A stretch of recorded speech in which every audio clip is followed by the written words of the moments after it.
ദൈവനാമത്തിന് മഹത്വമുണ്ടാകട്ടെ. ഇന്നത്തെ പ്രഭാതത്തിലെ ചിന്തയ്ക്കായി ലഭിച്ചിരിക്കുന്ന വേദഭാഗം യോഹന്നാൻ്റെ 1-ാം ലേഖനം 3-ാം അധ്യായം 18-ാം വാക്യം. കുഞ്ഞുങ്ങളെ, നാം വാക്കിനാലും നാവിനാലുമല്ല, പ്രവൃത്തിയിലും സത്യത്തിലും തന്നെ സ്നേഹിക്കുക. അരുണിൻ്റെ ക്ലാസ്സിലെ സാമൂഹ്യശാസ്ത്ര അധ്യാപിക ഒരു ദിവസം ഒരു ചോദ്യം ചോദിച്ചു. എന്തുകൊണ്ടാണ് വേഴാമ്പലിനെ നമ്മുടെ സംസ്ഥാന പക്ഷിയായി തിരഞ്ഞെടുത്തിരിക്കുന്നത്? കുട്ടികൾ പല ഉത്തരങ്ങളും പറഞ്ഞു. മഴ കാത്തിരിക്കുന്നത് കൊണ്ട്, വംശനാശം സംഭവിക്കുന്നത് കൊണ്ട്, അങ്ങനെ പലതും. എല്ലാം കേട്ടതിന് ശേഷം അധ്യാപിക പറഞ്ഞു, നമ്മൾ കേരളീയർ കുടുംബ ബന്ധങ്ങൾക്ക് പ്രാധാന്യം കൽപ്പിക്കുന്നവരാണ്. അതുപോലെ കുടുംബത്തിനും പ്രാധാന്യം നൽകുന്നത് കൊണ്ടാണ് വേഴാമ്പലിന് ആ പദവി കിട്ടിയെന്ന് പറഞ്ഞപ്പോൾ അരുണിന് പ്രത്യേകിച്ചൊന്നും തോന്നിയില്ല. എന്നാൽ കാര്യങ്ങൾ വിശദീകരിച്ചപ്പോൾ ഒരു മുത്തശ്ശിക്കഥ കേൾക്കുന്ന ലാഘവത്തിൽ അരുണും അത് കേട്ടിരുന്നു, ഒട്ടേറെ നൊമ്പരത്തോടെയും. സാധാരണ പക്ഷികളും മൃഗങ്ങളും പോളിഗാമിയാണ്, അതായത് ഒരു പക്ഷിക്ക് ഒന്നിലേറെ ഇണകളുണ്ട്. എന്നാൽ വേഴാമ്പലിൻ്റെ ജീവിതായുസ്സിൽ അതിന് ഒരൊറ്റ ഇണ മാത്രമേ ഉള്ളൂ. വേഴാമ്പൽ ഇണ ചേർന്ന ശേഷം മരത്തിൽ പൊത്തുണ്ടാക്കി പെൺപക്ഷി അതിൽ മുട്ടയിടുന്നു. പെൺപക്ഷിയെ പൊത്തിലിരുത്തി ആൺപക്ഷി തൻ്റെ ശരീരത്തിൽ നിന്നുള്ള ഒരു ദ്രവം കൊണ്ട് പൊത്തടയ്ക്കും.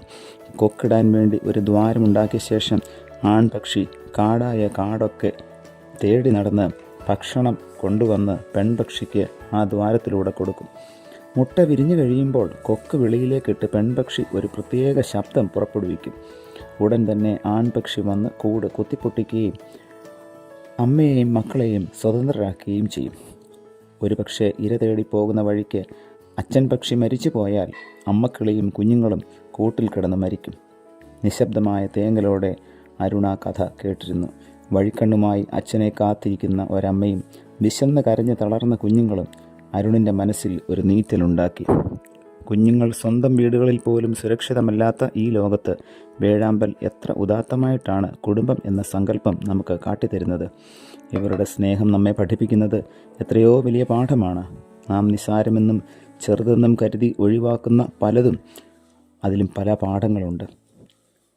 ഒന്നും ആരും ചെറുതല്ല.